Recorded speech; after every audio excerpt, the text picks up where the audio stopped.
परिचय। राहुल देखो, मेरे पास 20 कंचे हैं और मेरे पास 22 कंचे हैं। अरे वाह, मेरे पास तो तुमसे ज्यादा कंचे हैं। तुम्हें पता है कि हम अपने आसपास की चीजों को गिन सकते हैं, जैसे सब्जियां, कारें इत्यादि।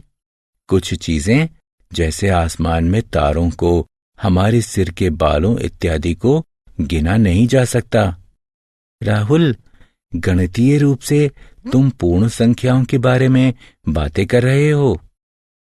बच्चों, आइए हम इस पाठ में पूर्ण संख्याओं के बारे में विस्तार से अध्ययन करें।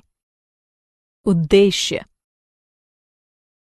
इस पाठ के अंत में आप निम्न करने में सक्षम हो जाएंगे: प्राकृत संख्याओं तथा पूर्ण संख्याओं की सूची बनाना, एक संख्या रेखा खींचना, संख्या रेखा पर जोड़, घटाव और गुणन का प्रदर्शन करना, पूर्ण संख्याओं के गुणों की चर्चा करना, तत्समक अवयव की चर्चा करना, पूर्ण संख्याओं में तत्समक अवयव के प्रतिरूप, प्राकृत संख्याएं। हम चीजों की गणना करने के लिए 1, 2, 3, 4 इत्यादि का प्रयोग करते हैं। गणनीय संख्याओं को प्राकृत संख्याओं के रूप में भी जाना जाता है। किसी भी संख्या में 1 जोड़ने पर उसका परवर्ती प्राप्त होता है। उदाहरण, 20 में 1 जोड़ दिया जाए तो इससे 21 प्राप्त होता है, जो कि 20 का परवर्ती है। किसी भी संख्या से 1 हटाने पर हमें उसका पूर्ववर्ती प्राप्त होता है। उदाहरण, 20 से 1 को घटाने पर 19 प्राप्त होता है, जो कि 20 का पूर्ववर्ती है। पूर्ण संख्याएं। पूर्ण संख्याओं में शून्य एवं सभी प्राकृत संख्याएं शामिल होती हैं। स्मरणीय बिंदु निम्नलिखित हैं। सभी प्राकृत संख्याएं पूर्ण संख्याएं होती हैं। सभी पूर्ण संख्याएं प्राकृत संख्याएं नहीं होती। कोई सबसे बड़ी पूर्ण संख्या नहीं होती। संख्या रेखा। संख्या रेखा पूर्ण संख्या को प्रदर्शित करने में सहायता करती है। एक संख्या रेखा का निर्माण करने के लिए हम प्रायः एक सरल रेखा खींचते हैं एवं रेखा पर एक बिंदु का चयन करते हैं तथा इसे 0 से अंकित करते हैं। इसे मूल बिंदु कहा जाता है। हम तत्पश्चात एक सुविधाजनक लंबाई का चयन करते हैं एवं दाईं ओर खिसकते हैं।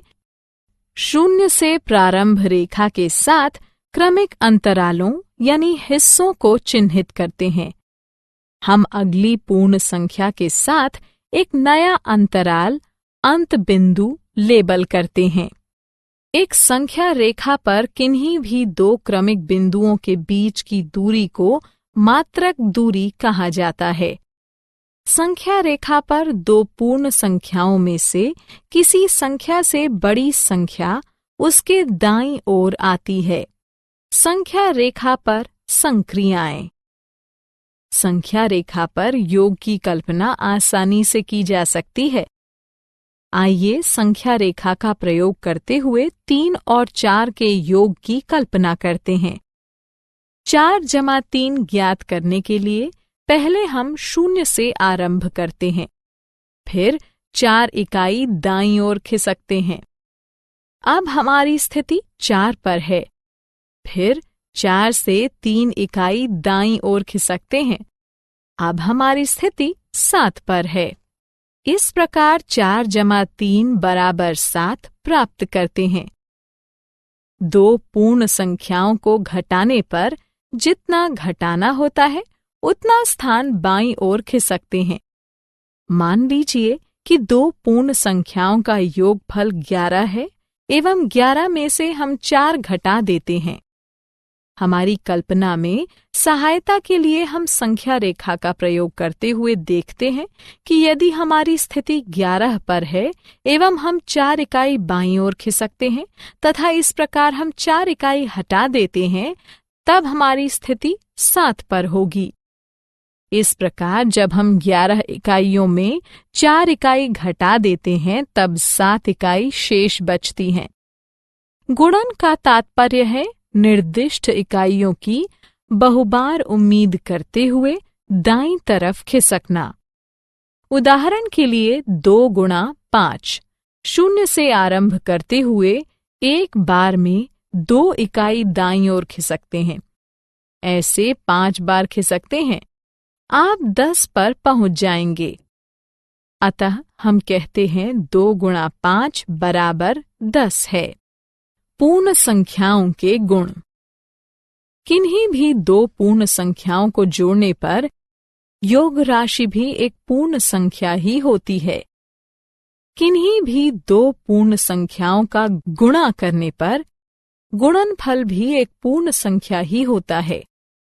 यदि किन्हीं भी 3 पूर्ण संख्याओं को जोड़ा जा रहा है, तब यदि प्रथम 2 को पहले जोड़ दिया जाए एवं उनके योगफल में तीसरी संख्या को जोड़ दिया जाए अथवा दूसरी 2 संख्याओं को पहले जोड़ दिया जाए एवं उनके योगफल में पहली संख्या को जोड़ दिया जाए, तब उनका योगफल वही पूर्ण संख्या ही होगा। यदि किन्हीं भी 3 पूर्ण संख्याओं का गुणा किया जा रहा है, तब यदि प्रथम 2 संख्याओं का गुणा पहले कर दिया जाए एवं फिर उनके गुणनफल में तीसरी संख्या का गुणा कर दिया जाए अथवा दूसरी 2 संख्याओं का गुणा पहले कर दिया जाए एवं उनके गुणनफल में पहली संख्या का गुणा कर दिया जाए, तब उनका गुणनफल वही पूर्ण संख्या ही होगा। यदि 2 पूर्ण संख्याओं को किसी भी क्रम में जोड़ा जाता है, तब उनका योगफल अपरिवर्तित होता है। यदि 2 पूर्ण संख्याओं को किसी भी क्रम में गुणा किया जाता है, तब उनका गुणनफल अपरिवर्तित होता है। वितरण गुण यह बताता है कि 2 संख्याओं के एक योगफल से किसी संख्या के गुणन से वही परिणाम हासिल होता है जो प्रत्येक योज्यों का गुणन करके एवं तत्पश्चात उन गुणन को जोड़ने से प्राप्त होता है। उपरोक्त गुण घटाव और विभाजन के लिए लागू नहीं होते हैं। तत्समक अवयव। पूर्ण संख्या 0 को योगात्मक तत्समक अवयव कहा जाता है, क्योंकि जब इसे किसी पूर्ण संख्या से जोड़ा जाता है तब योगफल उस पूर्ण संख्या के समरूप होता है। पूर्ण संख्या 1 को गुणात्मक तत्समक अवयव कहा जाता है, क्योंकि जब इसका गुणा किसी पूर्ण संख्या से किया जाता है तब गुणनफल उस पूर्ण संख्या के समरूप होता है। पूर्ण संख्याओं में प्रतिरूप। संख्याओं को डॉट्स के उपयोग से कुछ सरल आकृतियों में व्यवस्थित किया जा सकता है। आकृतियां निम्नलिखित हो सकती हैं। रेखा। प्रत्येक संख्या को एक रेखा के रूप में व्यवस्थित किया जा सकता है। उदाहरण के लिए संख्या 4 और 7 की आकृति देखें। वर्ग। कुछ संख्याओं को वर्ग के रूप में व्यवस्थित किया जा सकता है। उदाहरण के लिए संख्या 4 और 9 की आकृति देखें। आयत। कुछ संख्याओं को आयतों के रूप में व्यवस्थित किया जा सकता है। आयत एक क्षैतिज या ऊर्ध्वाधर आकृति हो सकते हैं। उदाहरण के लिए संख्या 6 और 8 की आकृति देखें। त्रिभुज। कुछ संख्याओं को त्रिभुज के रूप में व्यवस्थित किया जा सकता है। उदाहरण के लिए संख्या 3 और 6 की आकृति देखें। कभी कभी कुछ प्रतिरूपों को पूर्ण संख्याओं में देखा जाता है, जो गणना प्रक्रिया को सरल बनाने में सहायता करते हैं। उदाहरण के लिए निम्नलिखित समीकरणों को देखें। आइए कुछ और समीकरणों पर नजर डालते हैं। अब एक और उदाहरण को देखते हैं। सारांश। आइए हमने जो कुछ सीखा है उसे संक्षेप में दोहराएं। प्राकृत संख्याएं 1, 2, 3, 4 इत्यादि होती हैं। पूर्ण संख्याएं 0, 1, 2, 3, 4 इत्यादि होती हैं। संख्या रेखा एक रेखा के रूप में संख्याओं की दृश्य प्रस्तुति है। एक संख्या रेखा पर जोड़ना, घटाना एवं गुणा करना सरल होता है।